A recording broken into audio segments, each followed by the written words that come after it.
Hey guys, Michael here with Gaming for Immersion, and there's a couple of things that I want to do with this video.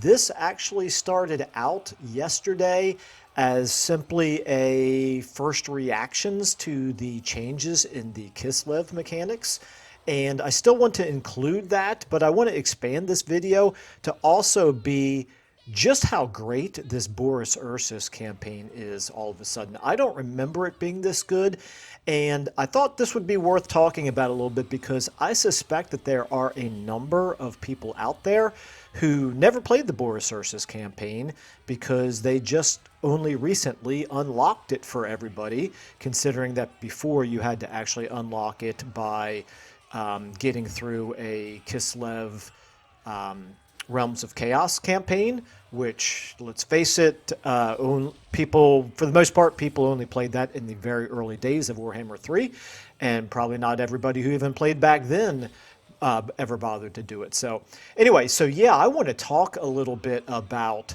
Boris URSUS, how the campaign has changed, what the mechanics look like now for Kislev, and well, I'll kind of, I guess, maybe leave it at that. So I think what I'll start out with is actually Boris URSUS and what makes this campaign so good, and then I will get into the game itself and a little bit of the mechanics changes that that popped up here in patch 6.1. So the first thing that I do want to mention with Boris is I actually kind of started playing him here by accident because of mods not working and knowing that, well, you know, I like a challenging game, but for most factions, the vanilla game isn't really all that challenging. But I remember Boris being a pretty challenging campaign even in vanilla, so let's try that.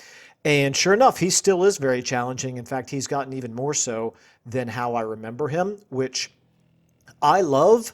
Obviously, there may be some people who don't like the additional challenge, and so this is probably not going to appeal to them. But for people who like a good challenge, Boris is right up there, even just in vanilla. Now, a couple of caveats about the way that I play the game, and so what is going to be included in this video. As I mentioned, this is obviously vanilla. This is not a how to abuse the Boris or Kislev mechanics in order to completely trivialize the game. I personally don't feel like Warhammer 3 is all that difficult of a game already. I don't see any real need to go ahead and abuse the AI or exploit the mechanics. If that's your thing, that's great. You know, enjoy the game however you want to play it. I just don't personally find that to be very much fun, and I don't think it's necessary because I think the game is a whole lot more fun if you kind of play it the way that it was intended to be played, at least from my perspective. So this isn't going to be a a guide on how to abuse the mechanics or the AI in order to completely dominate and trivialize the content of Boris URSUS. Instead, it's going to be focused on what I think is so good about this campaign, the way that I like to play, which is basically, approaching war the way that I used to study it in school. The way that I think a lot of people read about war, which is, taking an interest in strategy and tactics and becoming a student of war as opposed to a student of how best to abuse a computer game. So having said all that, what makes this campaign so good is basically the starting position of Boris. You actually don't start with any settlements at all. You get one pretty easily on turn number 1, but it's only a minor settlement, so you've got a little bit of an uphill climb just to unify your starting province. But even once you've done that, you are surrounded by enemies who are pretty high caliber enemies. You have to your west Godslayer, who can be pretty decent when the AI plays him, certainly on Legendary very hard, which is what I play on.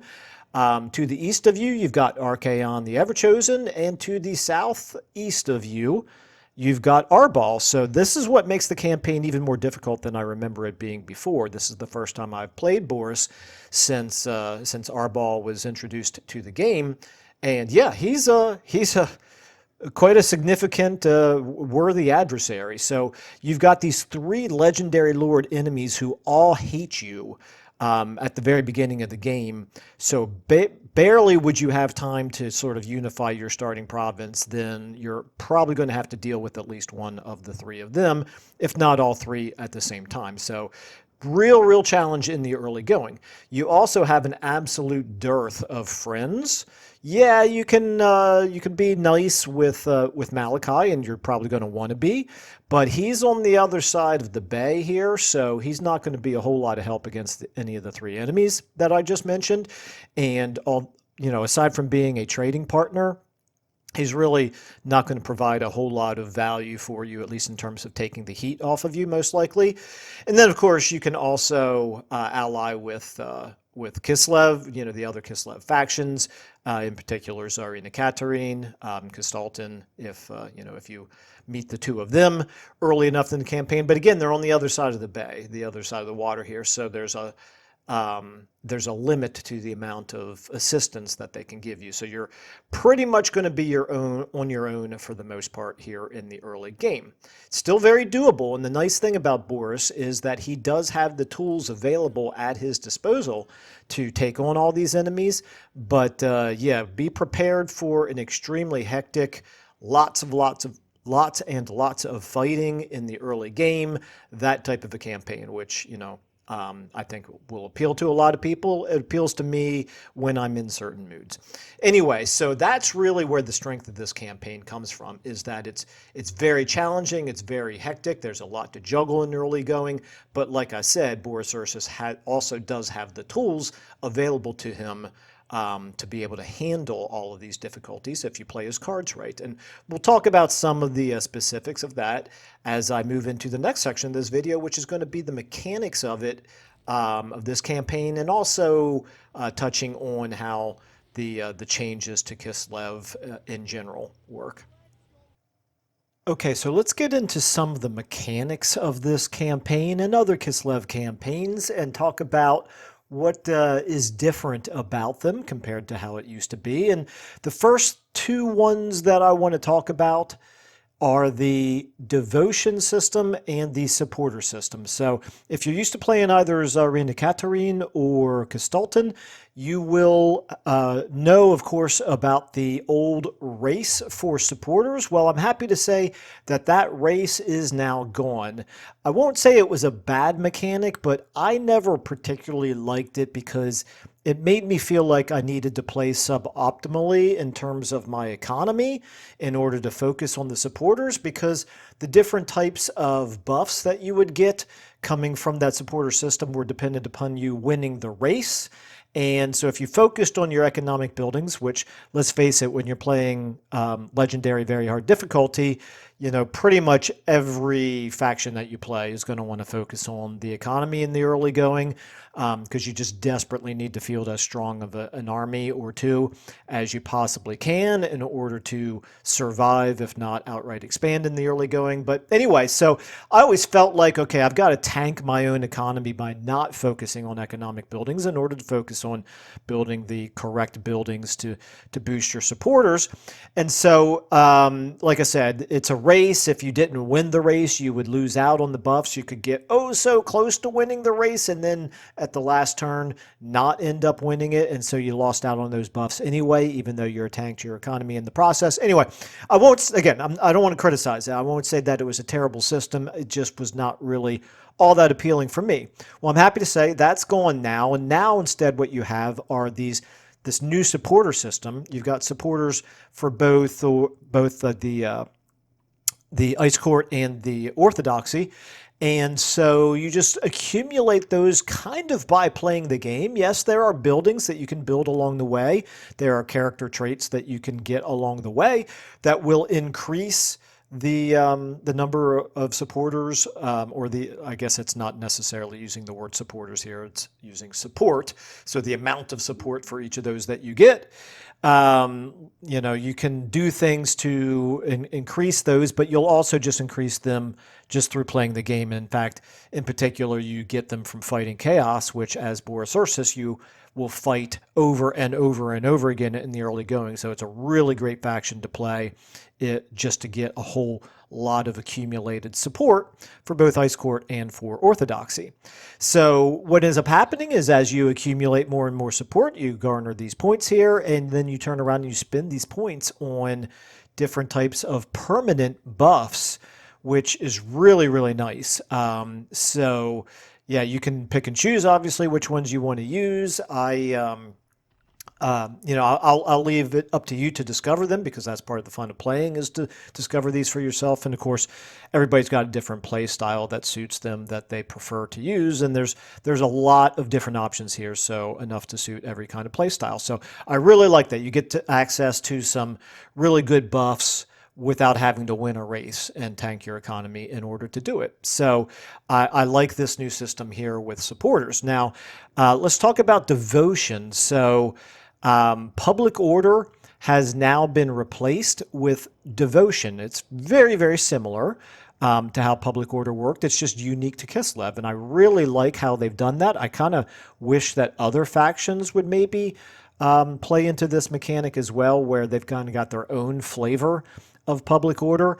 And so how this works is basically, as you increase your devotion within a province, it will then allow you to choose temporary effects for either the province or for an army who is located there. So you have to get above 50 devotion in the province, and then when you do use it, it's going to drop your devotion by 50, but it generates these nice effects. These effects last a decent amount of time, and you can invoke them over and over and over again. So it's kind of similar to invoking the motherland in the old system, but here you do it specific to different provinces or to different armies, and you can only have one at a time going on any particular unique army or province, but you can obviously have multiples going at the same time once you have expanded. So think of these as very similar to the Dark Elves with their diktats, for example, that burn slaves. In this case, you're not burning slaves, you're burning devotion. And I think while we're on the subject of devotion, this is a good time to talk about this special new commandment just for Kislev right here. This is by order of the Tsar, and what that does, you can see right here, it gives you 10 additional devotion every turn, reduces corruption, and actually also gives you a ward save when you're fighting against all of these different types of enemies, which again, as BORIS URSUS, you're going to be doing this an awful lot. And the trade-off is, of course, that you are reducing your income from this particular province. Now, keeping in mind that you're getting plenty of income from fighting battles, it's a pretty worthwhile exchange in my experience. But anyway, it's really nice because it is a great way to stack up devotion quite quickly, allowing you to do those invocations more frequently. The Ice Court system is very similar to how it used to be, except with a few additional options. So you still need to unlock via technology the ability to recruit to train these maidens through through the College of Magic, and you go through the same dilemmas turn after turn to basically customize them however you want to. This is both for the hero and for the Lord versions, which is quite nice to be able to customize the particular traits that they get. In this case, again, it's very similar to how the system worked before, except for many of these dilemmas, you have more options than you used to have. And I always say more options is always a good thing. Your tech tree is going to look kind of familiar to how it used to be for Kislev, except it's now broken up into 3 different categories here. So you've got the land, the people, the state. Many of the individual technologies under each of those does look to me very similar to what they used to look like, but there are obviously some that are different as well. So I'm not an expert on Kislev, so I'm not going to be able to describe what all the differences are, but it's a little bit more, I think, logically organized in this case. They are quite useful. No Nurgle tech tree here where you've got a bunch of useless technologies. This is actually There's a lot of really good stuff here. And like I said, it's pretty well organized. It's just a little bit different than how it used to be. And I think the other mechanic that bears talking about a little bit is the admin system, which again is very similar to how it used to be, but with some changes. So you do get an admin, which is like a governor, who provides particular benefits for whichever province you have put them in. You get one of those for every 2 provinces that you have completely unified. So it does take a little while, particularly as BORIS URSUS, to get 2 full provinces unified, but once you do, you unlock the admins. And what's nice about them now, they kind of have a unique role, which again is another thing that I hope that maybe some other races can start to take advantage of. Who knows, maybe a modder out there will figure out a way to incorporate this for other factions as well. But he's basically a stationary lord, where he is responsible for not only bestowing his benefits upon the settlements, but also for helping to defend them. So he's, like I said, sort of a stationary lord in that respect. Now, because the BORIS URSUS campaign is one where you just have to be pretty daggone aggressive in the early going in terms of expanding, I basically, by the time I got my first admin, I had beat my enemies down to the point where they weren't in any danger of attacking me, so I don't have an example of how this admin works on defense. But anyway, I do think it's a nice system. Like I said, I hope that it's one that maybe some other factions can make use of somehow, either via mods or changes that CA decides to make in the future. So I think those are the basics of the mechanical changes to Kislev. There are a few others, but those are the ones that jumped out at me right away in terms of playing this campaign. I also want to talk a little bit about the specifics then of BORIS URSUS and how this campaign played out in my example, and I think it'll probably be somewhat similar for just about anybody who plays this. Again, I don't have like the meta play style that is all about aggression, but you do have to be pretty aggressive regardless if you want to survive, because you just are surrounded by enemies. They will overwhelm you if you try to sit back and turtle and play defense for too long. So you gotta seize your opportunities, do the occasional defending and then counterattacking and sacking a settlement here or there. Excuse me. You can't expand relentlessly unless you're perfectly willing to lose settlements that you have just recently conquered. But in any case, it is, it's a fun campaign in terms of it being a lot of back and forth with a lot of different enemies, a lot of chaos enemies, which again, every time you fight them, and every time you win, you're adding to your supporter count. So it's a pretty dynamic campaign. In my case, I ended up going up against Archaon first before the other 2 declared war on me, but it didn't take very long for Arbal to join. And then, of course, Kull is a vassal of Archaon, so I'm fighting Kull's invasions at the same time that I'm fighting Archaon and Arbal. And then wouldn't you know it, from the complete other side, we've got Godslayer declaring war on me as well. So I kind of used BORIS as my offensive strike force to bounce back and forth between the Western Front and the Eastern Front, taking settlements as much as possible with the buffs that you get through some of the mechanics that we just talked about, plus the fact that he does start with a pretty strong army and he can buff them pretty well, even with just stacking that original army with a bunch of extra Kossars.